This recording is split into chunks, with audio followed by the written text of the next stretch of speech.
အားလုံးမင်္ဂလာပါခင်ဗျဒီဗီဒီယိုကိုရိုက်နေတဲ့အချိန်ကနှစ်ဆန်းတရက်နေ့မှာရိုက်နေတာဖြစ်ပါတယ်ခင်ဗျနှစ်ဆန်းတရက်နေ့ကိုရောက်ပြီဆိုတော့ကျွန်တော်မြန်မာတက္ကသိုလ်ကပြောင်းသွားပြီ1386ကနေ1389ကိုကူးပြောင်းသွားပြီဖြစ်ပါတယ်ခင်ဗျ1389ကိ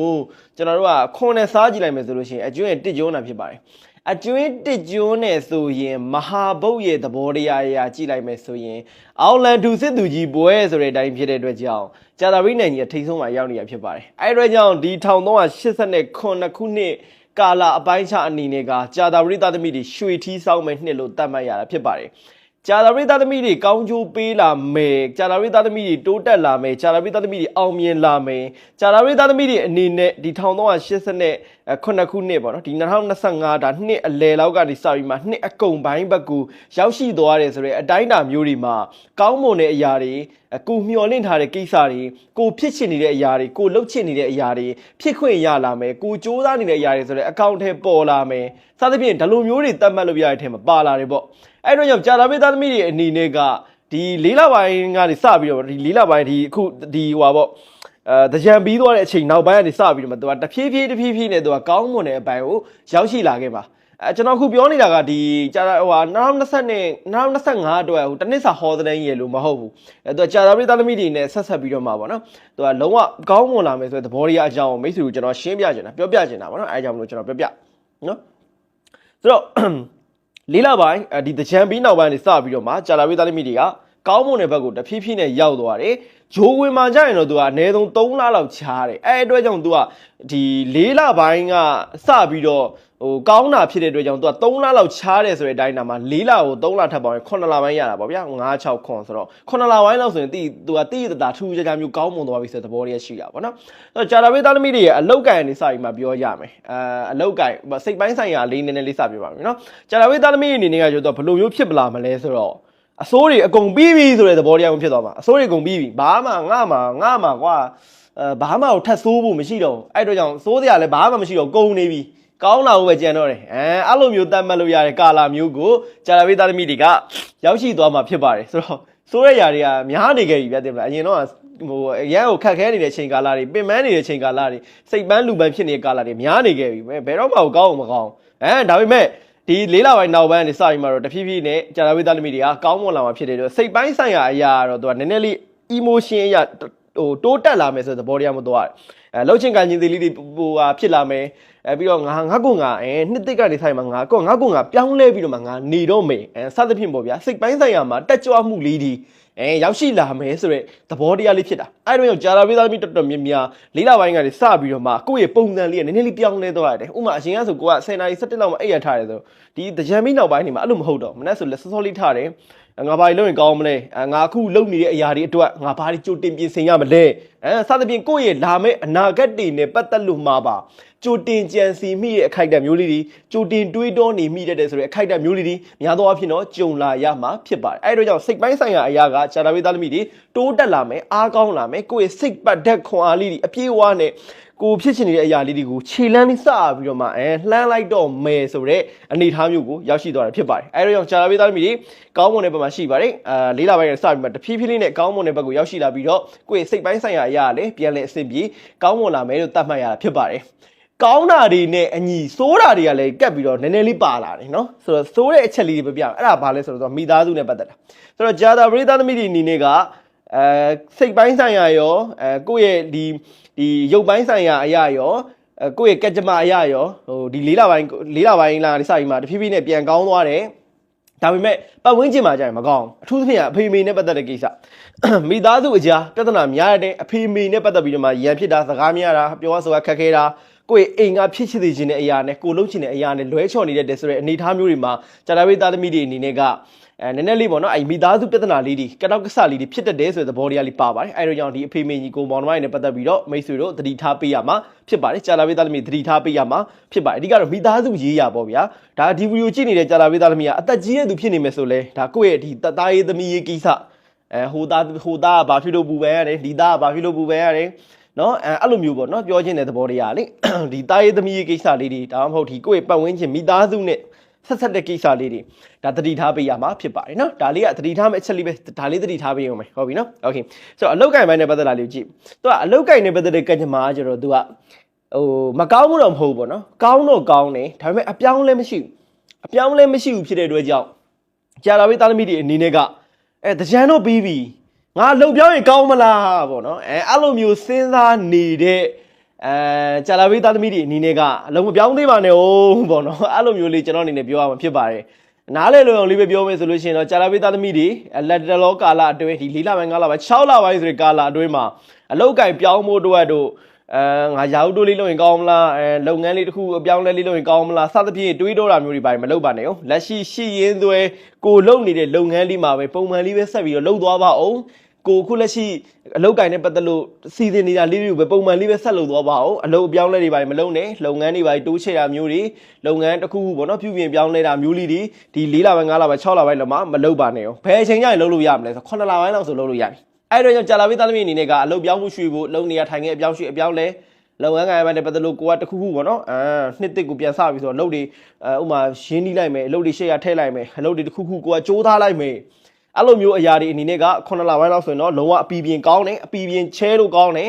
လက်တော့တွေမှာတော့မိတ်ဆွေတို့မကောင်းသေးဘူးပေါ့နော်အဲ့လိုမျိုးလေးဒါသတိထားမယ်အချက်လေးဖြစ်ပါတယ်ဒါပေမဲ့ तू ကစိုးတယ်လို့ပြောရမဟုတ်ဘူးနော်အဲ့ဒါလေးသတိထားလို့ပဲပြောရနော်တော်နေကြာလာပြီသားသမီးတွေကံကောင်းတယ်လို့ပြောပြီးတော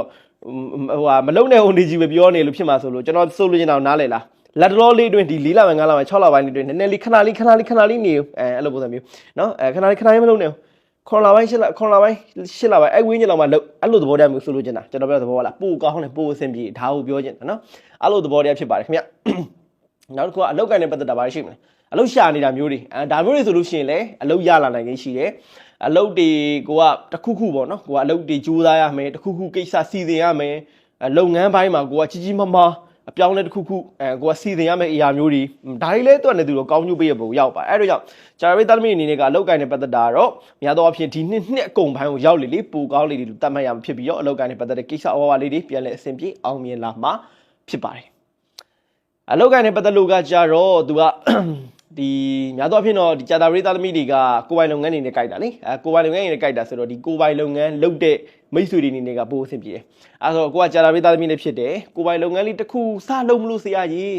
နှစ်ကုန်လောက်မှလုံးဝအဆင်ပြေခွန်လာမှ8လပိုင်းလုံးဝလုပ်လို့ရအဆင်ပြေနော်ဆရာကြီးကျမကိုယ်ပိုင်လုပ်ငန်းလေးလုပ်နေတာကြာလာပေးသမီးโอเคအမလုပ်ငန်းလေးတိုးချဲ့တော့အမလုပ်ငန်းလေးအခုသိအဆင်မပြေဘူးမလားခဏလေးအမ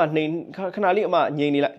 နော်နည်းနည်းလေးပဲခဏလေးပဲ4လပိုင်း5လပိုင်းလောက်လေးပဲခဏလေးပဲနော်ပြေးပြန်ချိုးစားတော့အမအဆင်ပြေလာပါနော်အဲ့လိုသဘောတရားမျိုးလေးတက်ရောက်တစ်ဖြစ်ပါတယ်များသောအားဖြင့်တော့ကိုယ်ပိုင်လုပ်ငန်းလုပ်ကိုင်တဲ့မိတ်ဆွေတွေပုံမူပြီးတော့မှတိုးတက်လာမယ်ကာလာတစ်ခုလို့သတ်မှတ်ရတာဖြစ်ပါတယ်ခင်ဗျ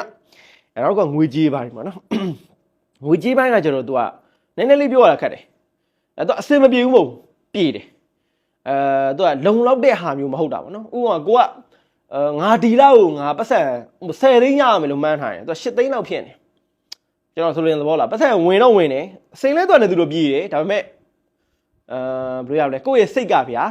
အရင်ကလို့မဟုတ်တော့သလိုမျိုးခံစားမိတဲ့ခိုက်တံပေါ့ငါရင်တော့ဆိုလို့ရှိရင်လှုပ်တော့ဘယ်လောက်ထိစင်ပြေတော့ရင်တော့ဆိုငါတစ်လောက်ကို10သိန်းလောက်ဝင်တာအခုဒီတော်တော်တွင်းမှာကွာ9သိန်း8သိန်းပဲရတော့တယ်အဲ့လိုမျိုးပေါ့နော်အဓိကတော့ကိုယ့်ရဲ့စိတ်ကဗျာဘယ်လိုပြောမလဲမခံစားနိုင်တာပေါ့နော်ကိုအမြဲတစေရနေတဲ့အရာကိုခဏအတိုင်းတာတစ်ခုလောက်မရသွားလိုက်တော့နည်းနည်းလေးစိတ်ထဲမှာဘဝင်မကြတာပေါ့နော်အဲ့လိုမျိုးကိစ္စမျိုးပါဒါပေမဲ့ငွေကြေးကန်လည်းတော့လည်းသူတော့ကောင်းပါတယ်အဲ့တို့ကြောင့်ငွေကြေးပိုင်းဆိုင်ရာနဲ့ဆက်ဆက်လို့မှလည်းဂျာသာပရိသတ်သမီးတော်တော်များများကောင်းမွန်တဲ့ဘက်ကိုရောက်ရှိလာမယ်လို့သတ်မှတ်ရတာဖြစ်ပါတယ်ဂျာသာပရိသတ်သမီးတော်တော်များများငွေကြေးကန်ကောင်းမွန်လာမှာဖြစ်တဲ့အတွက်ငွေကြေးဒီခြေထောက်ငါထားတဲ့ငွေလေးတွေသုံးဖို့ရရှိတာလေးတွေဒါငွေကြေးနဲ့ပတ်သက်လို့ပေါ့နော်ကိုကငွေဝင်ဖို့အတွက်ကြိုးစားရမယ်ဆိုတဲ့ကိစ္စမျိုးလေးတွေဒါပြန်လည်ပြီးတော့မှအဆင်ပြေကောင်းမွန်ငွေကြေးနဲ့ပတ်သက်လို့ဝင်လာမှာဖြစ်တယ်လို့ပြောရမှာဖြစ်ပါတယ်ငွေကြေးကံလည်းကောင်းတဲ့ဘက်ကိုရောက်လာတယ်ပေါ့နော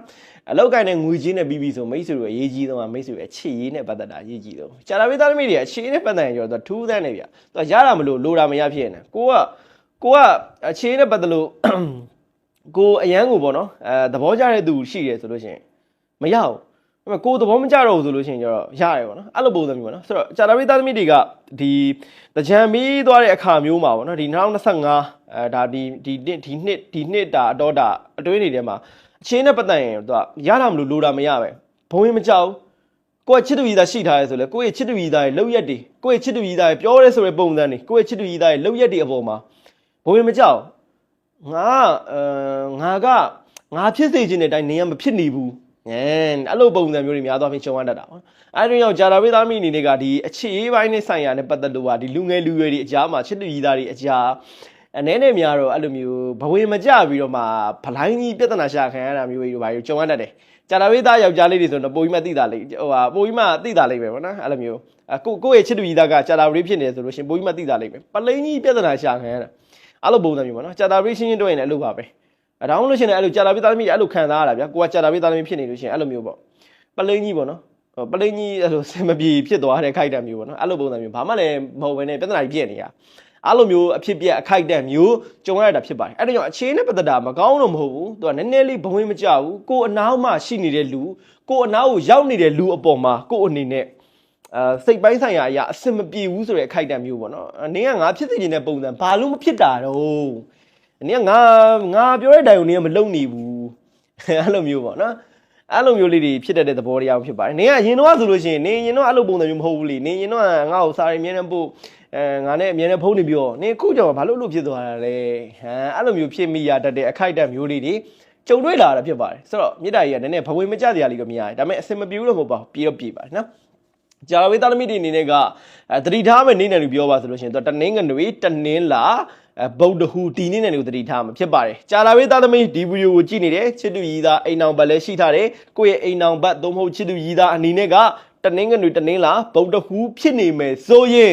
အိမ်အောင်ရေးမြစ်တာရေးမှာသတိထားပေးရမှာဖြစ်ပါတယ်โอเคအဆင်မပြေတော့ကျွန်တော်ဒီမှာရေတွေကလာပြီးတော့အဲ့လိုရပါတယ်ဒါတော့ကြော်ညာဝင်တာဖြစ်ပါတယ်ခင်ဗျာโอเคပါဆိုတော့မြေတားရင်းနဲ့ပတ်သက်တဲ့ကန်ချင်တွေကအဲ့နဲ့သူတော့ကောင်းပါတယ်ပေါ့အဆင်ပြေပါတယ်ပေါ့နော်ချစ်သူကြီးသားမရှိတဲ့သူတွေကတော့ချစ်သူကြီးသားရမယ်ကာလာတစ်ခုလို့သတ်မှတ်လို့ပြရတယ်ကို့အနာကိုကိုနဲ့အဆင်ပြေမဲ့လူကိုနဲ့ကိုက်ညီမှုရှိမဲ့လူကို့အပေါ်မှာကောင်းပေးမဲ့လူတွေ့လာနိုင်တယ်ဆိုတဲ့သဘောတရားရောက်ရှိလာတာဖြစ်ပါတယ်ဂျာတာဝေးသားသမီးအသက်လေးကလည်း30လေးကျော်လာပြီဆိုရင်တော့အိမ်အောင်ပြုဖို့အတွက်လေးနည်းနည်းစဉ်းစားနေတဲ့သူတွေရှိမယ်ဆိုရင်လည်းအဆင်ပြေလာနိုင်တယ်လို့သတ်မှတ်ရတာဖြစ်ပါတယ်ဒါပေမဲ့ကိုယ့်ရဲ့ချစ်သူကြီးသားကနော်တနင်္ဂနွေတနင်္လာဗုဒ္ဓဟူဒီနေ့နဲ့ဖြစ်နေနော်နည်းနည်းတော့တတိထားဖို့လိုအပ်မှာဖြစ်ပါတယ်စင်မပြေမျိုးလေးတွေများသောအားဖြင့်ဖြစ်တတ်ပါတယ်ခင်ဗျာဗောနော်အဲ့ဒါလေးတတိထားပေးရမှာပါနောက်တစ်ခါကျွန်တော်တို့ကဗာလဲဆိုတော့ပညာရေးပိုင်းနဲ့ပတ်သက်တာဗောနော်ဂျာတာဘေးသားသမီးတွေဒါအခုလက်တော့ကာလာလေးတွေးမဖြစ်ဖြစ်ဗောနော်ဒုံမဟုတ်ကိုယ့်ရဲ့အိမ်မိသားစုတွေမှာဂျာတာဘေးသမီးစသဖြင့်ပေါ့ဗျာနော်စာမွေးတွေပဲဖြေရမယ်ဘာညာတာတကဒါတွေအားလုံးကလည်းအဆင်ပြေတယ်ပညာရှင်ဂျာတာဘေးဗျာဂျာတာဘေးသားသမီးတွေရွှေထီးဆောင်မှာပညာရေးကံခေါင်းအောင်ကောင်းမှာအဲ့တော့ကြောင့်စာမေးပွဲတွေအင်တာဗျူးတို့ဒါစသဖြင့်ဒါမျိုးကိစ္စလေးတွေမှာအပတ်တကုတ်ကိုစူးစမ်းအားထုတ်နေတဲ့သူတွေများဖြစ်မယ်ဆိုရင်အဆင်ပြေအောင်မြင်ချောမွေနိုင်တယ်ဆိုတဲ့အနေထားမှာကိုရီးယားစာမွေးဖြေဖို့တို့ဂျပန်စာမွေးဖြေဖို့တို့နိုင်ငံခြားနဲ့ပတ်သက်တဲ့စာမွေးပွဲအင်တာဗျူးနဲ့ပတ်သက်တဲ့ကိစ္စတို့ဗီဇာဖြေဖို့အတွက်တော့တော်တော်များများကတော့အဆင်ပြေတော့မှာဖြစ်ပါတယ်အဲဒါကြောင့်ဂျာတာဘေးသားသမီးတော်တော်များများစာမွေးအင်တာဗျူးနဲ့ပတ်သက်တဲ့ကိစ္စအကောင်းမွန်လာမယ်လို့သတ်မှတ်ရမှာဖြစ်ပါတယ်ကျမ်းမာရေးပိုင်းမှာကျတော့ဂျာတာဘေးသားသမီးတွေနည်းနည်းတော့သတိထားမယ်ကာလတစ်ခုပြသူကလူတယောက်မှာလေရိုင်းလုံးကြီးကောင်းနေဆိုတာမရှိဘူးတခုကောင်းရင်တော့တခုကညံ့တာတချို့ကကျတော့အခြေးကောင်းတယ်ငွေကြေးမှာကျတော့ညံ့တယ်တချို့ကကျတော့ငွေကြေးနဲ့ပတ်သက်တာအလောက်ကိုင်းစီးပွားရေးအဆင်ပြေတယ်ချေးမှာကျတော့ထီးကျန်အဲ့လိုပုံစံမျိုးပေါ့နော်ဆိုတော့ထို့အတူပါပဲဂျာတာဘေးသားသမီးအနေနဲ့က